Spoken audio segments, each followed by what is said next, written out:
সারা বাড়িতে কেউ নেই, আমি আর ছোট সাহেব ছাড়া। বাড়ির সবাই বাহিরে গেছে। বড় সাহেব তো সে তার স্ত্রীকে নিয়ে ঘুরতে গেছে। মালিক আর মালকিন গ্রামের বাড়ি গেছে বেড়াতে। আমাকেও সাথে করে নিয়ে যেতে চেয়েছিল, কিন্তু ছোট সাহেব যেতে চাননি, তো তাই আমাকে রেখে চলে গেছেন ছোট সাহেবের খেয়াল রাখার জন্য। বিকাল 5টা বেজে গেছে। ইস, ছোট সাহেব তো এখন কফি খাবেন। যাই, তাড়াতাড়ি করে কফিটা বানাই, না হলে আজকে আর আমার রক্ষা নেই। আমি তাড়াতাড়ি করে কফি বানাতে চলে গেলাম। গ্যাস অন করতে যেতে একটু আগুনের ছোঁয়া আমার হাতে লেগে গেছে। তেমন কিছু হয়নি। আমি কফিটা বানিয়ে নিয়ে তাড়াতাড়ি ছোট সাহেবের ঘরে ঢুকলাম। ওনার ঘরে ঢুকে দেখি উনি ল্যাপটপে কার সাথে যেন কথা বলছেন। আমাকে দেখার পরপরই ছোট সাহেব ল্যাপটপটা অফ করে দিলেন। উনি আমাকে দেখে চরম পর্যায়ে রেগে গেছেন। রাগী গলা নিয়ে আমায় বলতে লাগলেন, তুই এখানে কি করছিস? আমার ঘরে কেন এসেছিস? আপনি তো এই সময় কফি খান, তাই কফি নিয়ে এসেছি। কফি নিয়ে এসেছিস ভালো কথা, আমার ঘরে যে ঢুকলি দরজায় তো একবার নকও করতে পারতি, তা না করে সরাসরি আমার ঘরে ঢুকে গেলি যে। মাফ করবেন ছোট সাহেব, আমি বুঝতে পারিনি। এরপর থেকে আমি দরজায় টোকা দিয়েই আপনার অনুমতি নিয়ে আপনার ঘরে আসবো। তিনি বিছানা থেকে উঠে এসে আমার হাতটা শক্ত করে ধরলেন। আমার খুব ব্যথা করছে। এমন ভাবে উনি আমার হাত ধরেছেন যে কফি তো প্রায় পড়ে যাচ্ছিল। বুঝতে পারিনি বললেই হলো, ফাজিল মেয়ে একটা। তোকে কতবার বলেছি আমার সামনে আসবি না তুই। ছোট সাহেব আমার হাতটা মোচড় দিয়ে ওইদিকে ঘুরিয়ে নিল। আমার হাতটা এখন আরো ব্যথা করছে। আমি আর সহ্য করতে পারছি না। এবার উনি বলতে লাগলেন, তুই তো আমার কথা শুনিস না, তাও বেহায়ার মতো আমার সামনে চলে আসিস। তুই কি বুঝতে পারছিস না আমি তোকে সহ্য করতে পারি না? আজকের পর থেকে তুই আমার সামনে আসবি না। হ্যাঁ, আসবো না। আমার হাতটা ছেড়ে দিয়ে উনি কফির মগটা হাতে নিলেন। কফিতে একটু চুমুক দিয়েই বলে উঠলেন, এটা কি কফি নিয়ে এসেছিস? একদম ঠান্ডা হয়ে গেছে। কি বলছেন ছোট সাহেব? আমি তো মাত্রই বানিয়ে আনলাম। এত তাড়াতাড়ি কি ঠান্ডা হয়ে যেতে পারে? তাহলে তুই নিজেই দেখ কতখানি ঠান্ডা হয়ে গেছে। এ কথা বলার সাথে সাথে উনি আমার দুহাতে গরম কফি ফেলে দিলেন। হাতটা জ্বলে যাচ্ছে আমার। এবার বুঝতে পারলি তো কত ঠান্ডা হয়ে গেছে? যা, বের হ আমার ঘর থেকে। আমি চলে যাচ্ছিলাম ওনার ঘর থেকে। উনি পেছন থেকে ডাক দিয়ে বলতে লাগলেন, এই শোন। জি ছোট সাহেব, আজকে রাতে আমার জন্য রান্না করার দরকার নেই। ফ্রেন্ডসরা আসবে, ওরা বাহিরে থেকে খাবার নিয়ে আসবে। ঠিক আছে। আমি ওনার ঘর থেকে বের হয়ে আসলাম। আস্তে আস্তে করে নিজের রুমে বসে পড়লাম। আমি কান্না করতে করতে হাতে ফু দিতে লাগলাম। হাতে একদম ফোসকা পড়ে গেছে। এই জ্বালা সহ্য করতে পারছি না। আমার শুধু কান্না পাচ্ছে। কান্না করতে করতে কখন যে ঘুমিয়ে পড়েছি টেরই পাইনি। ছোট সাহেবের ফ্রেন্ডসরা চলে এসেছে। সবগুলো ফ্রেন্ডস একসাথে জড়িয়ে ধরলো। ছোট সাহেবকে ওনারা বলতে লাগলেন, কিরে প্রান্তিক, কেমন আছিস? ভালোই আছি রে, তোরা কেমন আছিস সেটা তো আগে বল।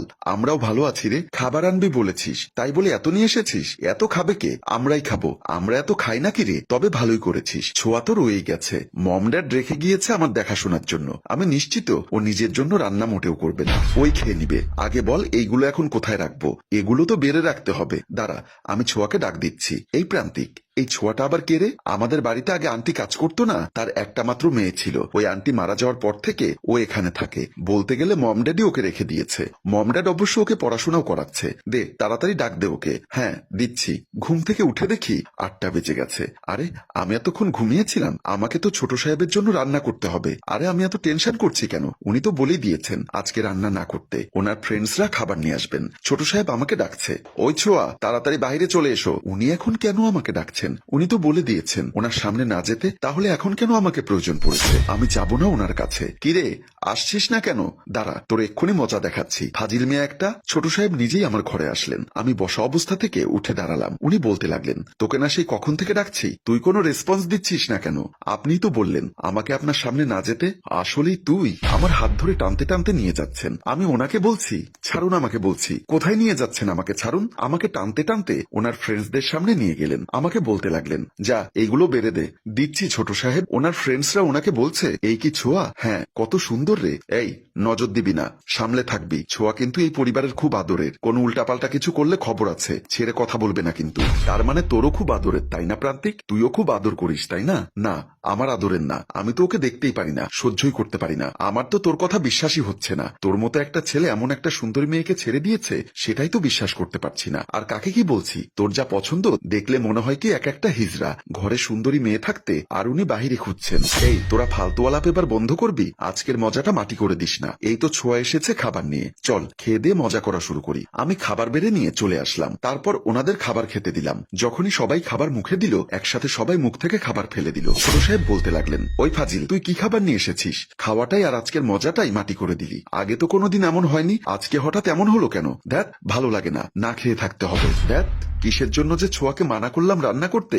আমি ছোট সাহেব আর তার বন্ধুদেরকে বলতে লাগলাম, আপনারা চিন্তা করবেন না, আমি এক্ষুনি রান্না করে নিয়ে আসছি। বেশি সময় লাগবে না। হ্যাঁ, হ্যাঁ ঠিক আছে যা। আমি ওনাদের জন্য রান্না করতে চলে গেলাম। ভাবছি যে কি রান্না করা যায়, আর কিছু না ভেবে বিরিয়ানি রান্না শুরু করে দিলাম। আর এমনিতেও ছোট সাহেব তো বিরিয়ানি খেতে বেশি পছন্দ করে। আমি বিরিয়ানি রান্না শুরু করে দিলাম। ছোট সাহেবের বন্ধুরা ওনাকে বলছে, তোর কি মনে হয় এখন ছোঁয়া কি রান্না করে নিয়ে আসতে পারে? জানি না রে, তবে ও যদি বিরিয়ানি রান্না করে নিয়ে আসে রে, সেই মজা হবে। আমি একদম তৃপ্তি সহকারে খাবো। প্রচুর ক্ষুধা পাচ্ছে। এমন ভাব দেখাচ্ছিস যে শুধু তোরই ক্ষুধা পেয়েছে, আমাদের যেন লাগেনি। আরে আমি তো সবার কথাই বললাম, আমি তো নিজের কথা বলিনি শুধু। জানি তুই কত ভাবিস আমাদেরকে নিয়ে। এই তোরা এখন এই টপিকস বাদ দে, আর ছোঁয়া তাড়াতাড়ি কর না।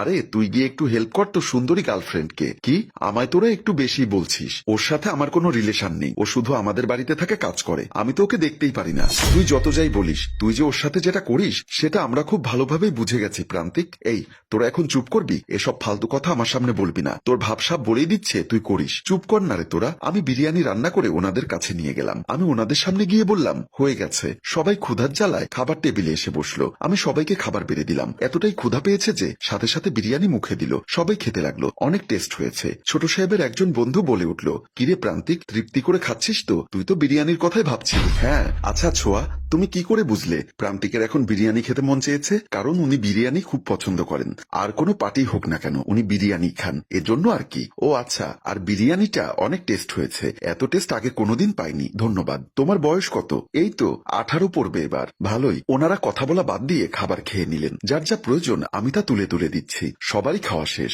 সবাই হাত ধুয়ে আসলো। ছোট সাহেব সবাইকে বলছে, চল শুরু করি party. Yeah let's go play the music. আবি তো পার্টি শুরু হইয়া এই গান বাজাচ্ছে। সবাই নাচা শুরু করলো। আমি তো শুধু ছোট সাহেবের দিকে তাকিয়ে রয়েছি। জানি না কিসের টানে ওনার দিকে তাকিয়ে রয়েছি। ওনার দেহ সব কষ্ট সহ্য করে নিয়ে তেমন কষ্টই হয় না আমার। ওনার নাচকেই বারবার শুধু দেখছি। একসময় উনি আমার দিকে তাকালেন। আমি ওখান থেকে চলে যেয়ে নিজের ঘরে চলে আসলাম। ওনার বন্ধু ওনাকে বলছেন, কি রে ছোঁয়া ভেতরে চলে গেল, তুই আটকালি না কেন? ওর হয়তো বা ভালো লাগছে না তাই চলে গেছে। আমি ওকে আটকাবো কেন? আরে মেয়েটা কিছুই খায়নি, না খেয়ে শুয়ে পড়বে নাকি? কি প্রিয় দর্শক, আপনাদের কি মনে হয় ছোঁয়া কি প্রান্তিকের মন জয় করতে পারবে? কমেন্ট করে জানিয়ে দিবেন। আপনারা কি চান আমরা এর পরের পর্ব নিয়ে আসি? কেবলমাত্র আপনাদের মতামত পেলেই আমরা দ্বিতীয় পর্ব নিয়ে আসবো। তাই ভিডিওটি লাইক ও শেয়ার করে জানিয়ে দিন ও আমাদের পাশেই থাকুন। ধন্যবাদ।